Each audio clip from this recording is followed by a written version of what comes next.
안녕하세요. 오늘도 사연살롱을 찾아주셔서 감사합니다. 현재 지방의 한 초등학교 앞에서 떡볶이집을 운영하고 있는 30대 후반의 아줌마예요. 너무 귀여운 딸내미야 곰같이 답답할 때도 있지만 착하디 착한 남편과 함께 살고 있네요. 요즘 다들 외동이 많잖아요. 저도 형편이 그리 좋은 편이 아니었기에 딸 하나만 낳고 살고 있는데 요즘 들어 40대기 전에 아이 하나 더 낳고 싶다는 생각이 들기도 해요. 갑작스레 형편이 좀 좋아졌거든요. 여유가 생기고 나니 사람 생각이 확 바뀌네요. 그런데 대가족 속에서 복작이며 온갖 트러블 다 겪으며 살다가 분가에서 우리 세 식구만 사니까 홀가분하기도 해요.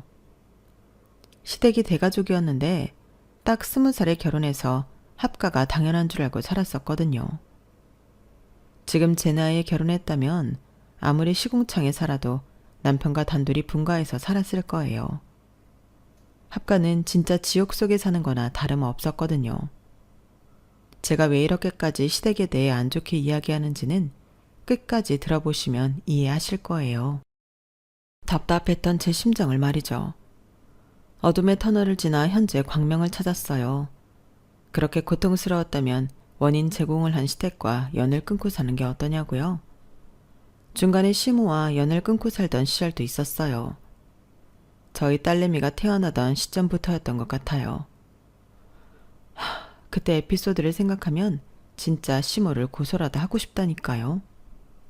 그놈의 무속이 뭔지 무당한테 날짜와 시를 받아와서 제왕절개 시일을 정했는데 무슨 공장도 아니고 사람 생명이 그렇게 칼각을 지켜서 탄생하나요? 그 전에 나오려던 걸 시모가 무당이 말한 날짜에 나아야 한다며 바득바득 우기고 쌩 난리를 쳤다니까요. 그 덕분에 전 죽을 뻔한 고비를 넘겼고요. 이 정도면 제가 시모와 연 끊을 만하죠. 무속이며 무당 때문에 제 인생에 한이 맺힌 게 그게 처음이 아니었어요. 제 친정 아빠도 무당 여자한테 넘어가서 전 재산 다 넘기고 우리 가족을 하층민으로 전락시켜버렸죠. 이러니 제가 무당, 시댁, 시모 이야기만 나오면 거품을 물고 쌈딱 모드로 변하는 거예요. 내가 하도 당한 게 많으니 더 이상 그들에 의해 내 돈 안 뺏기고 피해 입지 않으려고 말이죠. 시댁 구성원 중 시모만 절 괴롭혔다면 그나마 낫겠네요. 개날라리 시누이와 대학물 좀 먹었다고 절 하대하던 동서는 또 어떻고요. 그나마 착한 남편과 제게 처음부터 잘해주셨던 시부가 있어서 그 집에서 버틸 수 있었던 것 같아요. 남편까지 나쁜 놈이었다면 신혼 때 당장 이혼하지 않았을까 싶네요. 남편은 앞으로 그들을 보고 살지 안 보고 살지는 저보고 결정하래요. 하지만 전 그들에게 메롱메롱 실컷 놀리면서 당당하게 살아가려고요. 더 이상 시댁 것들에게 기죽을 필요가 전혀 없거든요. 경제적 여유가 생기고 나서부터 심적인 여유가 생겨났네요. 어깨가 펴지고 깡이 생깁니다. 역시 사람은 주머니에 돈이 좀 있고 봐야 하나 봐요. 지금까지 제가 언급한 내용만 봐도 참으로 환장할 삶이었죠. 제 인생을 오늘 탈탈 털어보려고 해요. 그래야 깔끔하게 새 출발할 수 있을 것 같아서요. 제 인생의 새로운 챕터를 열어가며 한 번쯤 정리할 기회를 주셔서 감사해요. 새로운 삶의 출발을 우리 사연살롱 구독자분들과 함께 할게요. 그럼 지금부터 시작해 볼게요. 엄마라는 단어를 떠올리면 눈물부터 납니다. 죽는 그날까지 진짜 생고생 많이 하며 사신 분이거든요. 마음고생, 몸고생 다 말이죠. 저희 친정이 원래 못 살았던 건 아니에요. 엄마 아빠 둘 다 고졸의 학력으로 읍내에 위치한 조그만 회사에서 맞벌이하고 계셨거든요. 두 분 다 착하고 성실하신 분들이라 착하게 돈 모으며 정상적인 가정을 영위할 수 있었죠. 물론 두 분 다 흑수저 출신이라 엄청나게 아껴 쓰는 습관은 몸에 탑재돼 있었어요. 어떻게든 돈을 아껴야 하는데 자식을 낳으면 돈이 많이 들어가니 외동딸인 저 하나로 만족하셨다고 해요. 엄마 아빠 다 돌아가신 지금에서야 생각해보면 형제가 없는 점이 많이 아쉽긴 해요. 이 세상에서 가족이 한 명도 없어졌을 때 저 혼자인 게 두렵기도 했었거든요. 한편으론 요즘 사람들이 아이를 많이 안 낳는 게 이해가 돼요. 예전과 다르게 요즘엔 사교육까지 엄청나게 시키니 아이 하나 키우는데 돈이 얼마나 많이 들어가겠어요. 학원 하나 보내려면 과목당 3, 40만 원은 그냥 들어가더라고요. 물가는 하늘 높은 줄 모르고 치솟고 말이죠. 아휴, 요즘 사과 하나 살래도 너무 비싸서 참 망설여지잖아요. 집값은 또 어떻고요. 내 수입은 그대로인데 물가만 미친 듯이 올라가니 망연자실인 요즘이죠. 어쨌든 그리도 알뜰했던 부모님을 따라 덩달아 저도 일회용 플라스틱 수저 하나도 씻어서 다시 쓰곤 했어요. 그렇게 허리띠 졸라매며 지내는 게 당연한 줄 알고 살았죠. 그 덕분인지 부모님은 시장에 통건물은 못 사도 시장통에 점포 한 칸을 사서 월세까지 받을 수 있었어요. 남들이 보기엔 아무것도 아니게 보일 수 있어도 무자본 밑바닥에서 시작해서 실로 엄청난 성과였죠. 엄마 아빠가 같이 회사 다니면서 월급을 따박따박 저축했기에 가능했을 거예요. 그런데 그 조그만 회사가 IMF 직격탄을 맞고 망해버렸어요. 엄마, 아빠, 그리고 저까지 우리 가족의 충격은 이루 말할 수 없었죠. 특히 우리 집은 엄마보다 아빠가 마음이 더 여린 편이었는데 아빠가 완전히 망연자실해서 정신을 못 차리시더군요. 심지어 우리 모녀 앞에서 곡을 하며 울기까지 하셨죠. 아이고, 어떡하면 좋으냐. 갑자기 회사가 망하다니 이게 웬일이야. 우린 이제 어떻게 살지 여보? 유진아, 우리 이제 망했어. 다 망했다고. 엄마가 정신 못 차리며 슬퍼하던 아빠를 제지하고 나섰어요. 엄마는 그래도 아빠보다는 현실적이고 좀 다부진 성격이었거든요. 유진 아빠, 세상 망했어요? 남자가 그깟 일로 눈물 질질 짜긴? 뉴스 보니 IMF 와서 우리나라는 거의 다 망한 것 같지만 길거리 나가봐요. 사람들 하하호호 웃고 사는 건 여전하다고요. 게다가 우리는 점포 하나에서 월세가 계속 나오고 있잖아요. 쥐꼬리만 하지만 그 돈으로 우리 세 식구 밥 못 먹고 살겠어요? 회사가 망한 건 잠깐 쉬어가라는 의미로 생각하고 등산 동호회라도 들어가서 건강이나 챙기세요. 난 가만히 있으면 좀이 쑤시는 타입이니 동네 돼지 축사에 가서 알바라도 하려니까. 놀면 뭐 하겠어요. 당신이 그렇게 말해줘서 정말 고마워.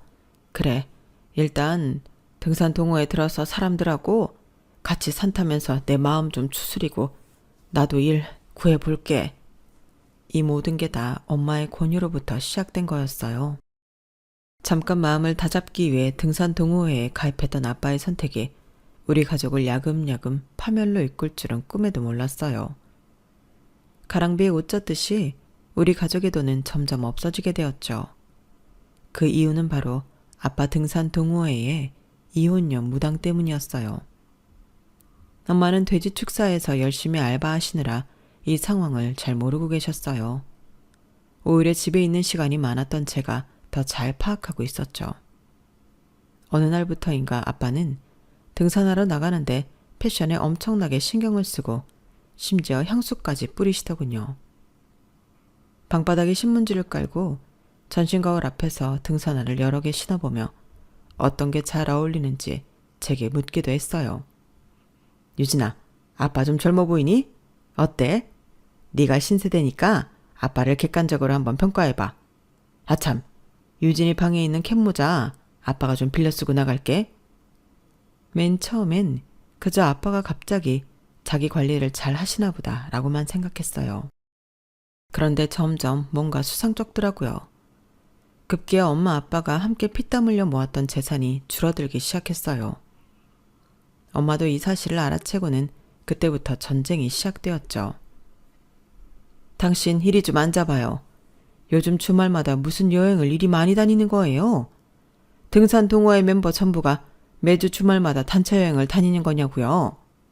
그리고 몇 달만 쉬고 다시 일자리 알아본다고 했잖아요. 아예 평생 놀 생각이에요? 성실하던 사람이 갑자기 왜 이렇게 변한 거예요? 어저께 우리 점포 세입자한테 연락 왔어요. 당신이 점포를 부동산에 내놔서 판다고 그랬다며. 거기서 나오는 월세로 거의 생활하고 있는데 갑자기 멀쩡한 전보는 왜 판다는 거예요? 그 돈으로 아예 놀고 먹게? 대체 무슨 꿍꿍이를 갖고 있는 거예요? 다른 여자라도 생긴 거예요? 딴 살림이라도 차린 거냐고. 아빠는 차라리 잘 됐다 싶은지 아예 대놓고 이실직고 하더군요. 이참에 다 까발릴게. 그래, 말 잘했다. 나 여자 있어. 무당하는 애 딸린 이혼녀인데 얼마나 예쁘고 참한지 몰라. 푹 퍼진 아줌마인 당신과는 차원이 다르다고. 게다가 어찌나 용한지 그동안 나한테 있었던 일을 다 맞추더라고. 내 사주 보더니 당신과 계속 살면 나 단명한데 오히려 그 무당이랑 궁합이 잘 맞아서 100세까지 무병장수 할 수 있고 재산까지 100배나 불어난다는 거야. 그러니 내 마음이 그 여자한테 기울 수밖에 없지 않겠어? 안 되겠어 여보. 우리 그만 이혼하자. 미안하지만 자기는 생활력 강하잖아. 사막 한가운데 떨어져도 잡초처럼 다시 살아날 여자잖아. 그러니까 당신은 다른 남자 만나든가 여튼 가볍게 새 출발해. 옆에서 어린 제가 들어도 아빠의 말은 방구인지 개벽다구인지 모르겠더군요. 엄마도 불같이 화를 내는 건 당연지사였고요. 뭐? 가볍게 새 출발해? 그래, 우리 모녀의 주머니가 아주 가벼울 수밖에 없겠네. 바보 천치마냥 착한 내가 가장으로서 당신 면 세워주려고 이 집과 가게를 당신 명의로 해줬더니 기어코 우리 모녀를 빈털터리로 만들어? 이 미친 인간아. 당신이 진정 우리 딸 아빠 맞아? 웬 무당 이혼녀에 미쳐서 그동안 뼈 빠지게 일군 재산을 다 거덜내겠다는 거야? 그건 절대 안 돼. 그년한테 가려거든 이 재산 다 우리 모녀 앞으로 해주고 가. 아빠가 그렇게 뻔뻔한 사람인지 미처 몰랐어요. 인두껍을 쓰고 너무도 태연하게 폭탄 발언을 이어가더군요. 없어. 내 명의로 된 재산 다 팔아서 현금화했고 거의 다 썼어. 그 여자 삐까뻔쩍하게 식당 차려주고 그 여자 아들 유학 보내주는데 다 들어갔어. 그래도 우리가 궁합이 좋다니까 아마 그 여자랑 같이 살면 난 아마 더 많은 재산을 읽을 수 있을 거야. 그리고 사실 이 집 현재 다른 사람 명의고 월세로 전환해서 살고 있는 거야. 근데 곧 비워줘야 할 거야. 청천벽력 같은 소리였어요. 우리 집이라고 생각했던 이 집은 이미 다른 사람 명의였고 아빠가 월세를 내고 계속 살고 있는 형태였어요. 언제 팔았는지 우리 모녀 모르게 처분했더군요. 그마저도 이 집에서 곧 나가야 했고요. 충격을 제대로 받은 엄마는 그때부터 건강이 급격히 안 좋아지기 시작했어요. 엄마는 그 사람들 잘 살게 해주기 싫다며 이혼 안 해준다고 고집 피웠어요. 하지만 곁에서 지켜보던 제가 이혼하라고 엄마를 부추겼어요. 엄마 옆에서, 아니 우리 가족에서 아빠의 흔적을 다 지워버리고 싶었거든요. 그렇게라도 엄마와 단둘이 새 출발하고 싶었어요. 엄마와 아빠는 결국 이혼을 했고 월세로 전원해서 살던 그 집에서도 당연히 나와야 했어요. 그래도 중산층 정도는 된다고 생각했던 우리 가족이 하층민으로 전락해버린 거죠. 거의 무일푼 상태였으니까요. 그때 한 줄기 빛과 같던 분이 바로 엄마가 알바하던 돼지 농장의 주인 아저씨였어요. 저희 사정을 들으시고는 딱하다며 창고방 하나를 내주신 거죠. 아유 저런. 건강하고 씩씩했던 유진 엄마가 피골이 상접하고 눈빛이 흐려졌네. 유진이까지 이를 어쩌나. 돼지 냄새나는 좁은 창고방이지만 그래도 2명이 누울 자리를 댈 테니 여기서 당분간 지내면서 돈 좀 모아요. 알바생으로 시급제가 아니라 월급으로 좀 더 챙겨줄 테니 괜찮지? 돼지농장 사장님의 제안이 너무나 감사한 나머지 엄마는 말도 못 잇고 고개만 푹 숙인 채 울고 있었어요. 제가 나서서 연신 감사하다고 했죠. 정말 감사합니다 사장님. 오갈 데 없는 저희 모녀를 살려주셔서 정말 감사해요. 이 은혜 잊지 않고 저도 엄마를 도와서 열심히 일할게요. 어린 것이 참 말도 예쁘게 하고 참으로 효녀구나. 그래 가끔 시간 나면 아저씨 도와서 일하면 너한테도 용돈 주마. 돼지농장은 사장님과 갓 20살이 된 사장님 아들이 주축이 되어 운영되고 있었어요. 그 아들 이름은 이찬수였는데 공부에 별로 흥미가 없어서 대학을 안 가고 아빠 일을 돕고 있다더군요. 찬수 오빠 아래로 남동생과 막내 여동생이 있는데 남동생은 공부를 꽤 잘해서 이 일은 안 시키고 여동생은 하도 날라리라 집에서 손 놨다고 하더라고요. 사장님 부인은 없는 줄 알았어요. 이혼했거나 사별하신 분인 줄 알았어요. 돼지 농장에 코빼기도 안 비쳤거든요. 근데 사장님 부인이 몇 개월 만에 한 번씩 나오긴 하더라고요. 그러면서 창고방에서 기거하며 일하는 우리 모녀를 보며 모욕적인 말을 서슴없이 했어요. 아니 여보, 저런 거지 같은 모녀를 왜 창고방에서 지낼 수 있게 해주는 거예요? 관리비는 받고 있어요? 최소한의 관리비는 받아야 할 거 아니에요. 여기가 기숙사야 뭐야? 돼지 똥내 나는 창고방에서 잠이 오니? 하긴 생활 수준 뻔하지. 여기도 감지덕지겠지 뭐. 그 아줌마의 인성이 참 쓰레기같이 느껴졌어요. 혹여나 잘릴까봐 그 아줌마한테 아무 말 못하고 속만 끓이는 엄마를 대신해서 제가 질러버렸죠. 아주머니, 여기서 저희가 돼지 잘 키워주는 덕분에 잘 먹고 잘 사는 거 아닌가요? 사장님과 찬수 오빠도 냄새나는 돼지 축사에서 같이 일하고 있는 거 안 보이세요? 아주머니는 주인도 아닌가 보네요. 코빼기도 잘 안 비치신 걸 보면. 뭐야, 저 조그만 계집애가 못하는 말이 없네. 아주 싸가지가 바가지구나. 여보, 저 거렁뱅이들 당장 잘라버려요. 다른 일꾼들 세고 셌잖아요. 괜히 와서 쌈딱처럼 쌈이나 걸고 있는 자기 와이프를 한심하게 바라보던 사장님이 한마디 했어요. 에휴, 저놈의 옆에 내는 아주 주둥이만 맨날 나불나불 살림이고 돼지 농장 일이고 제대로 할 줄 아는 건 하나도 없으면서 맨날 구판에 돈이나 쓸어 다니고 말이야. 아주 무속에 환장한 옆에 내 같으니라고. 여기서 괜히 일 열심히 해주고 있는 고마운 직원들에게 격려는 못해줄 망정. 뭐? 누굴 쫓아내? 내가 내 집에서 당신 쫓아내기 전에 가만히나 있어. 돼지 농장에 일 도와주러 온 사람들이 또각구들을 왜 신고 와? 으휴, 내 팔자야. 저런 옆에 내를 와이프라고 데리고 살고 있자니 우라통이 치민다 정말. 얼른 집에나 쳐 들어가. 사장님 와이프는 깨갱하고 집으로 돌아갔어요. 우리 편을 들어준 사장님께 정말 고맙더군요.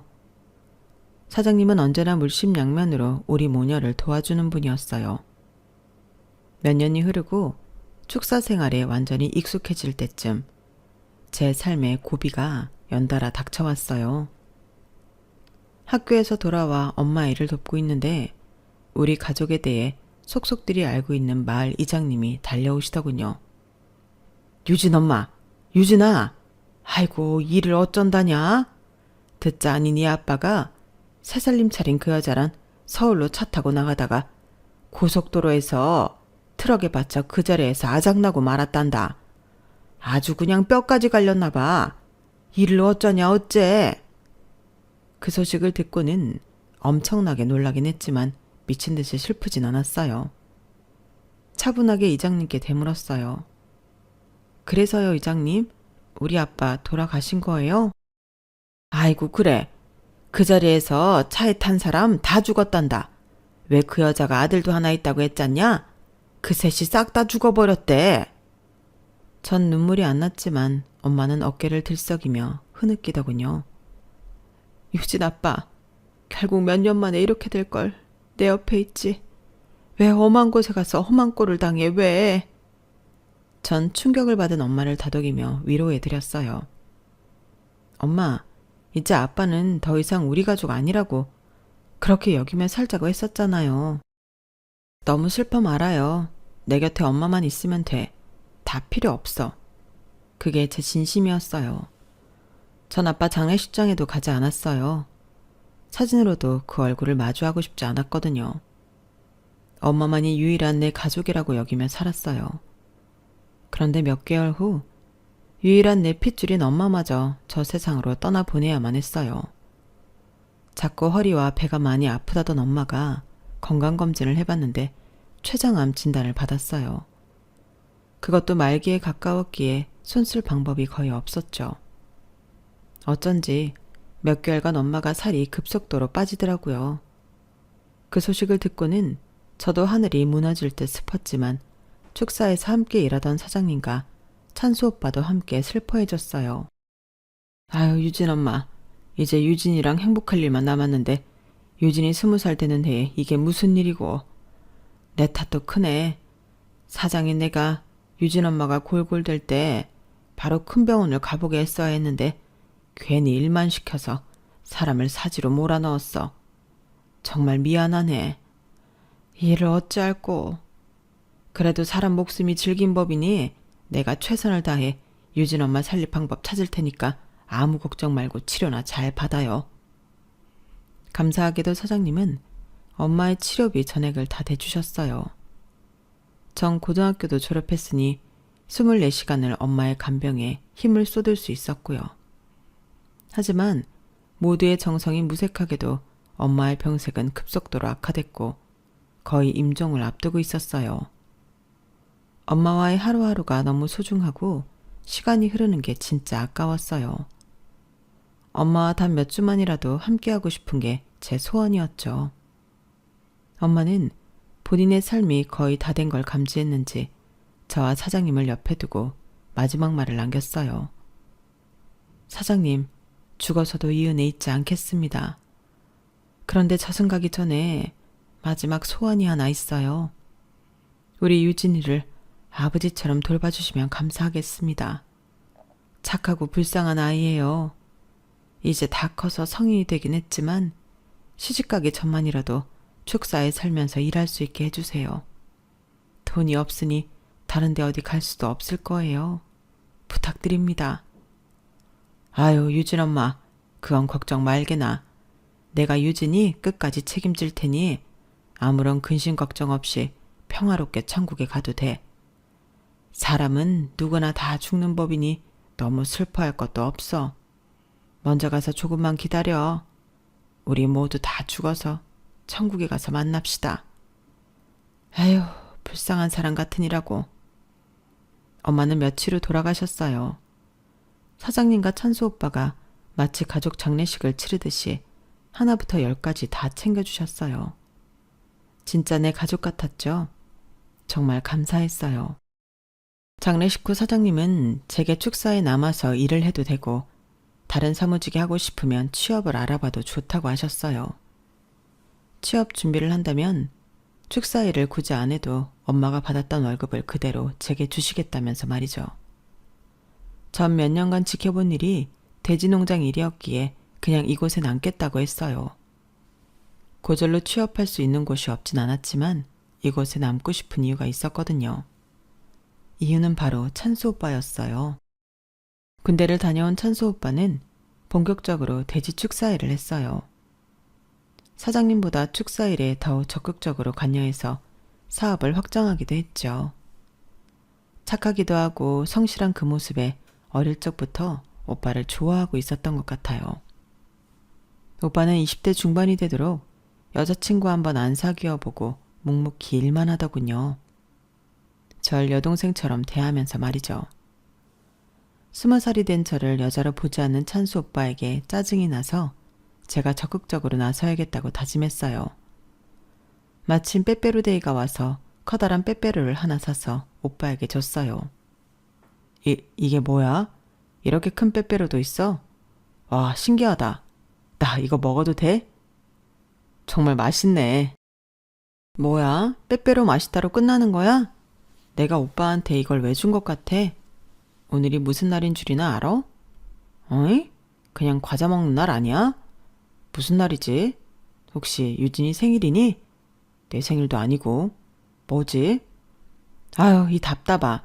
오늘 빼빼로데이여서 사랑하는 사람한테 빼빼로 주는 날이야. 그것도 모르고 있었어? 나 오빠 좋아해.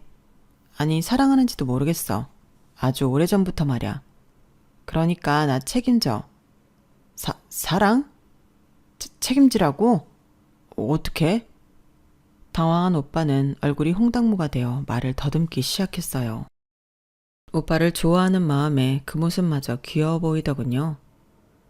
전 오빠 손을 확 잡았고 그 상태로 우린 시골길을 한참이나 걸었어요. 그렇게 제가 밀어붙인 끝에 우린 사귀게 되었어요.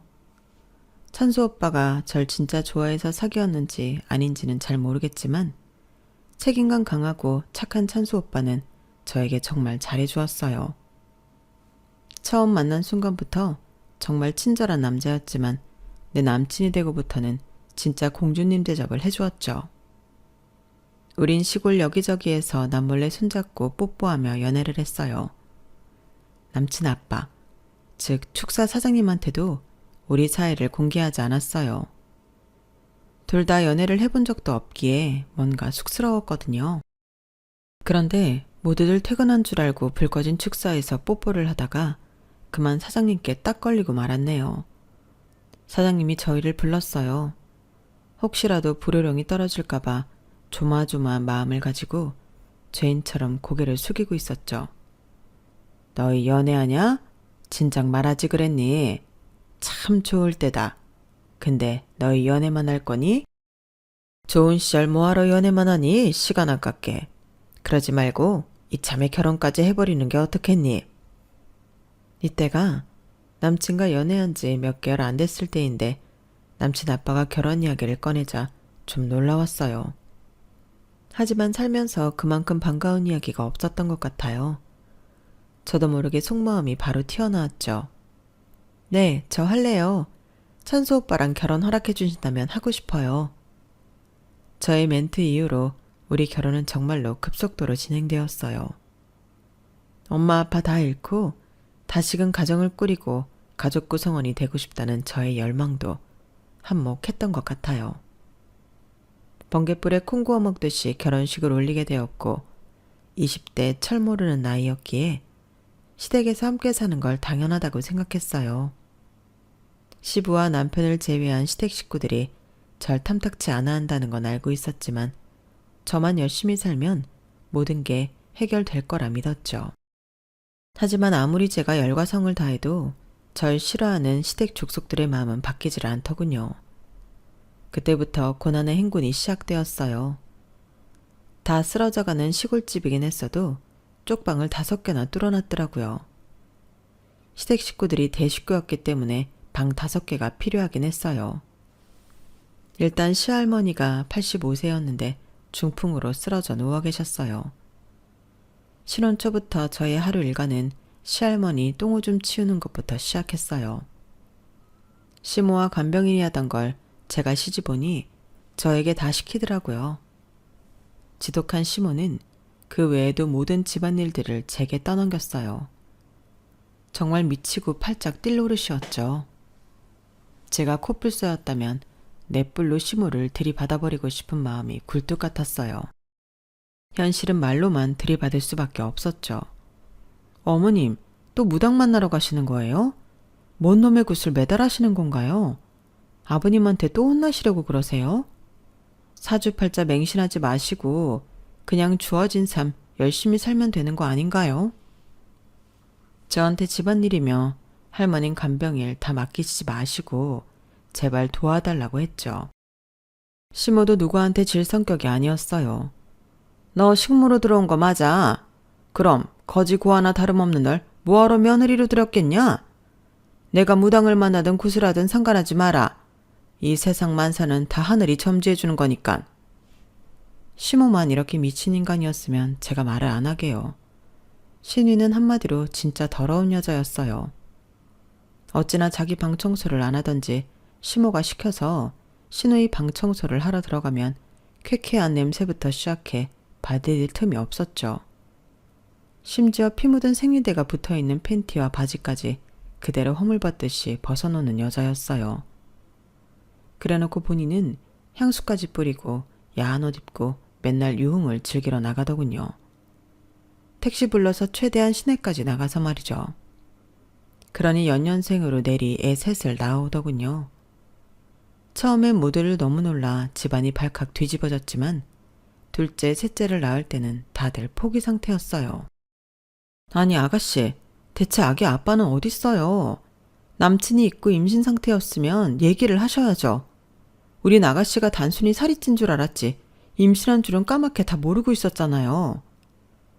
그거 알면 새언니가 애기 키울 돈이라도 좀 보태줄 건가요? 참네, 주머니에 땡전 한 푼 없는 사람이 말은 많네. 애기 아빠 몰라요. 요즘은 세상이 쿨해져서 이런 케이스가 흔하다고요. 그렇게 쿨할 것 같으면 쏙 쿨하게 본인이 애 셋을 다 키울 것이지 제게 아기 육아까지 맡기더군요. 미치고 팔짝 뛸 노릇이었어요. 그렇게 시댁에 합가하여 생고생을 하다 보니 정작 내 아기를 가질 기력도 없었어요. 하도 스트레스를 받으니 아기가 생기지도 않더군요.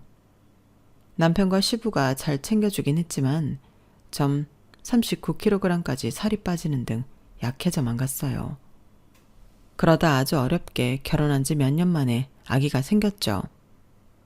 임신한 상태에서도 뼈 빠지게 대식구 뒤치다거리 하다 보니 어느덧 만삭이었어요. 한 8개월이 넘어가고 있을 때 시모가 무당을 만나고 와서는 그러더군요. 얘 며느리야, 너 애기 낳을 날짜랑 시간 받아왔다. 제왕절개 이 날짜에 맞춰서 하도록 해. 거의 명령조로 시모가 말하는 게 기분 나빴지만 요즘 젊은 사람들 제왕절개 많이 하니 그냥 알겠다고 했어요.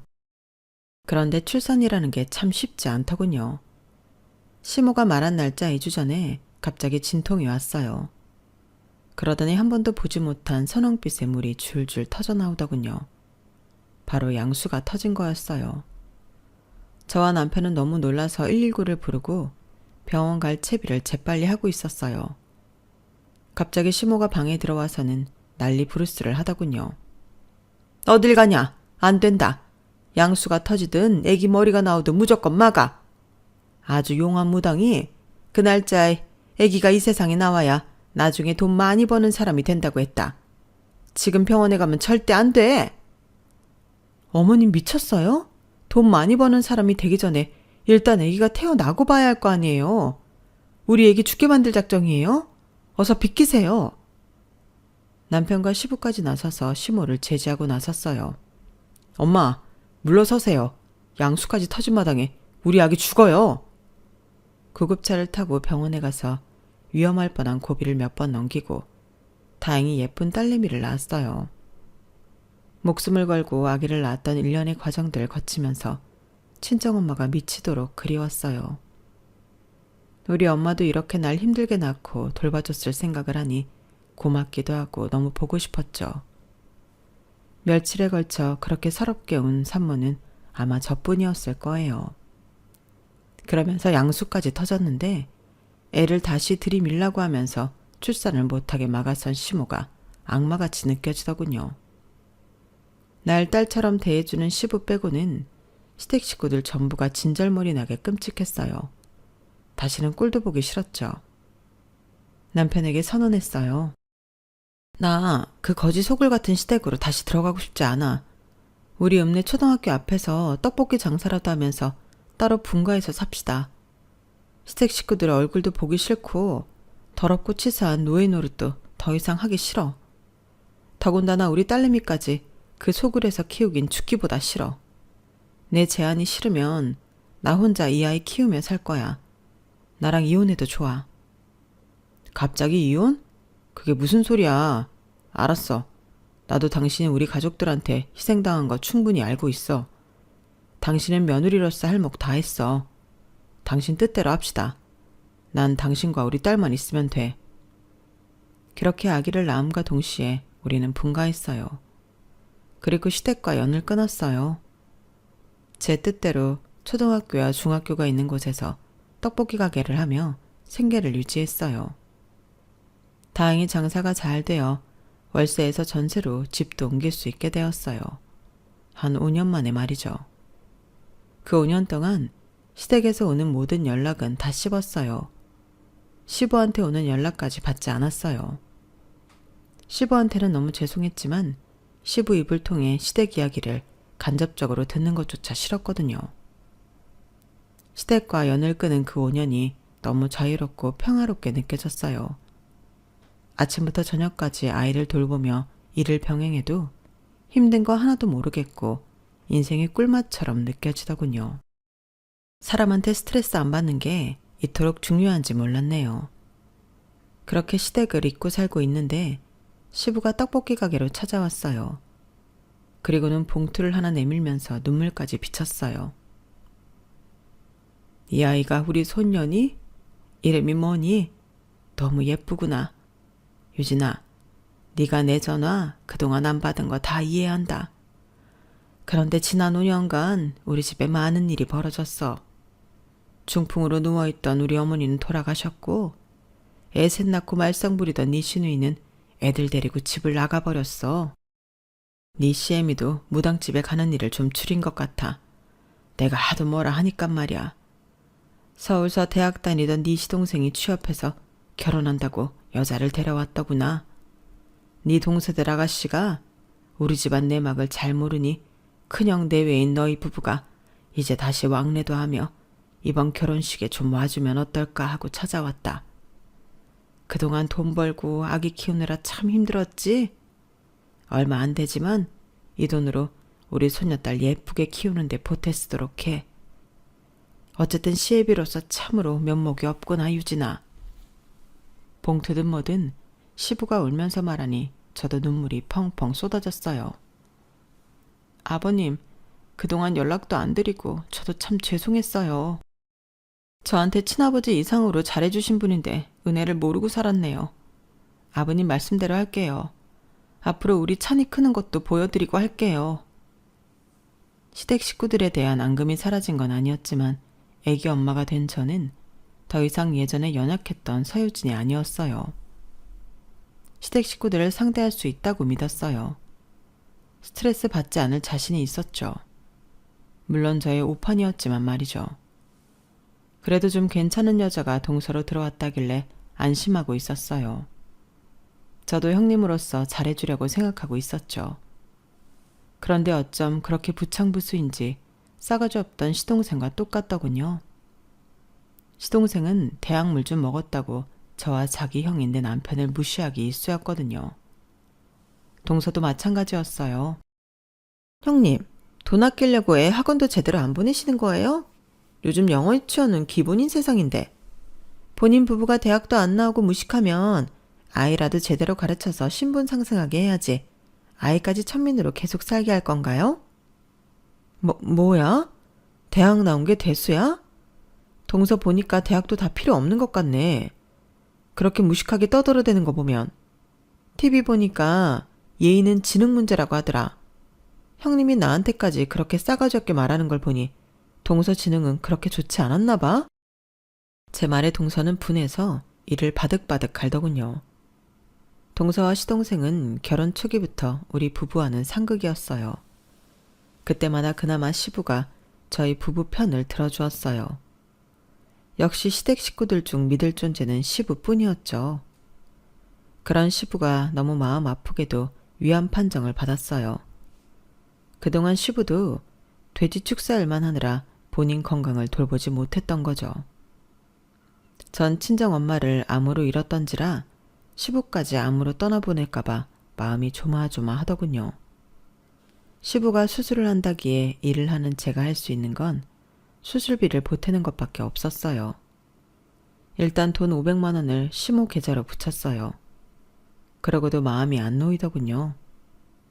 심성 안 좋은 시모가 간병을 정성스럽게 할 리가 없었기에 단 며칠만이라도 제가 직접 간병하고 싶어 간단히 짐을 싸들고 병원으로 갔어요. 수술 준비를 위해 입원해 있는 시부가 절 보고 반기며 웬 서류를 주더라고요. 유진아, 바쁜 네가 나 간병해 주려고 이렇게 찾아와줘서 너무 고맙다. 나한텐 그 어느 가족보다 네가 최고다. 위암 수술이 어떻게 될지는 잘 모르겠지만 전반적으로 몸이 너무 약해진 게 느껴져. 아무래도 오래 살지 못할 것 같아. 내가 네 시엠이나 다른 자식들이 워낙 돈을 펑펑 써대니까 그동안 모아놓은 돈을 밝히지 않고 있었는데 그래도 꽤 된다. 너도 알다시피 돼지 축사일이 잘 돼 왔잖니. 그 돈으로 너희 떡볶이 가게가 있는 건물을 사려고 하고 있다. 너희 부부 공동 명의로 말이야. 그쪽 동네 부동산에 알아보니 마침 매물로 나왔더라고. 그 위에도 점포가 꽤 되니 월세 받으면 찬이 키우면서 넉넉하게 살 수 있을 거다. 건물 사고 남은 현금도 모조리 너희 부부에게 물려주고 싶어서 유언장에 다 써놨어. 변호사 사무실까지 가서 유언장 작성해놨으니 이거 받아라. 원본은 변호사에게 있다.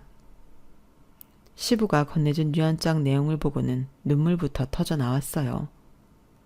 저와 시부는 부둥켜 안고 같이 한참을 울었죠. 시부의 수술이 마무리되었지만 의사에 의하면 암이 너무 많이 퍼져서 예후가 좋지 않다더군요. 저희에게 재산을 물려주고 아니고를 떠나 진짜 내 친아빠 같은 분이 얼마 살지 못하신다는 것에 심장이 철렁 내려앉았어요. 그런데 사이코 같은 시모는 별로 슬퍼 보이지도 않더군요. 동서와는 쿵짝이 잘 맞았는지 시댁에 가보니 동서가 와 있었어요. 시모가 병원에 아픈 시부를 덩그러니 혼자 두고 왔길래 간병하라고 남편을 서둘러 보냈죠. 시모가 뜬금없이 제게 돈 이야기를 하더군요. 절 슬슬 긁어서 열받게 하기 위함이었던 것 같아요. 네가 시아버지 수술비조로 보내준 500만 원 중에 돈이 많이 남더라. 그 돈 보태서 네 동서 샤넬백 사줬다. 새아가 저 방 가서 얼른 샤넬백 좀 가져와 봐라. 얼마나 때깔이 좋은지 몰라. 네 동서가 그동안 얼마나 고생했니? 얄미운 동서는 옆에서 한술 더 뜨더라고요. 형님 고마워요. 샤넬백 잘 쓸게요. 형님 살면서 샤넬백 실물로 처음 구경하죠? 많이 받으세요. 평생 살면서 샤넬백을 이렇게 가까이서 볼 수나 있겠어요, 어디?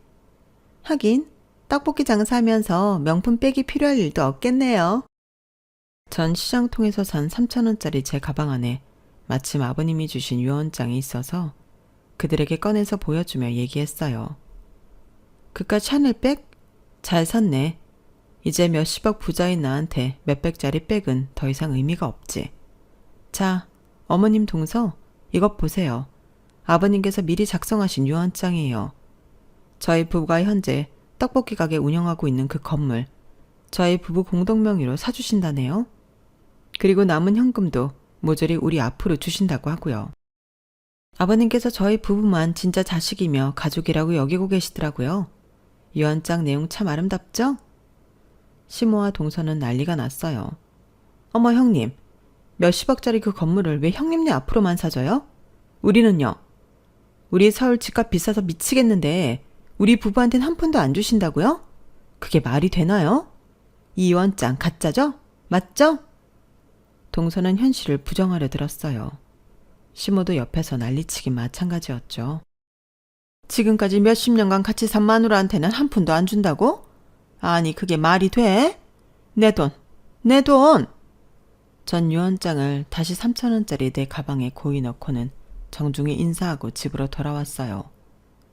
제 뒤통수에 대고 온갖 비난과 저주를 퍼붓는 그들을 뒤로하고 말이죠. 마음속으론 그들에게 뻑큐라도 날리고 시댁을 나오고 싶은 심정이었죠. 그만큼 통쾌했어요. 하지만 너무 안타깝게도 시부는 급속도로 증세가 악화돼 몇 달 만에 돌아가시고 말았어요. 그 전에 진짜 말씀하신 대로 다 실행하고 돌아가셨어요. 덕분에 우린 건물주가 되었지만 여전히 떡볶이 가게를 운영하고 있네요. 한결 가벼운 마음으로 여유 넘치게 말이죠. 곳간에서 인심난다고 손님들에게 전보다 더 푸짐하게 챙겨드리니 장사도 더욱 잘 되더군요. 물론 직원 여럿 고용해서 수월하게 장사하고 있네요. 시댁 식구들은 어떠냐고요? 이번엔 인연 끊지 않고 보란듯이 저희 잘 사는 모습을 보여주고 있어요. 저 괴롭히고 무시했던 시댁 식구들한테 복수하는 마음으로 말이죠. 앞으로도 우리 가족 열심히 행복하게 잘 살려고요. 그게 바로 최고의 복수인 것 같아요. 사연살롱 구독자분들, 우리 건강하게 천수만수 누리면서 웃으며 행복하게 살자고요. 그게 여러분들에게 스트레스 줬던 족속들에 대한 최고의 복수니까요. 모두들 화이팅입니다. 여러분, 사연 댓글에 응원과 현명한 조언 부탁드려요. 좋아요와 구독은 저에게 큰 힘이 됩니다. 오늘도 좋은 일 가득하세요.